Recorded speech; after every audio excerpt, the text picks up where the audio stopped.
ఇది పూర్వము పిచ్చి మొక్క కాకుండా ఔషధ మొక్కలాగా ఉపయోగించేవాళ్ళండి. ఇది ఈ ఆకు కానీ పువ్వులు కానీ నూరి చర్మ సమస్యలు ఉండేవాళ్ళు, గజ్జి తామర దురద ఇవన్నీ ఉన్నవాళ్ళు ఇది నూరి రాస్తే బాగా పనిచేస్తుందండి. ఇది ఈ ఆకు కానీ పువ్వులు కానీ ఇవ్వండి చూడండి.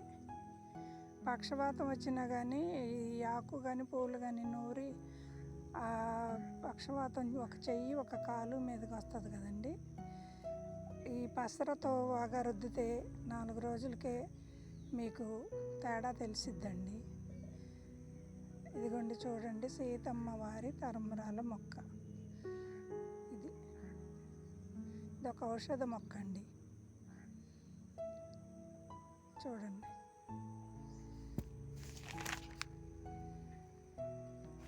కండరాల నొప్పులకు కూడా బాగా పనిచేస్తుందండి. ఇది కండరాల నొప్పులు చేతులకు కాళ్ళకు వస్తాయి కదా, వాటికి కూడా ఇది నూరి రాస్తే బాగా పనిచేస్తుందండి.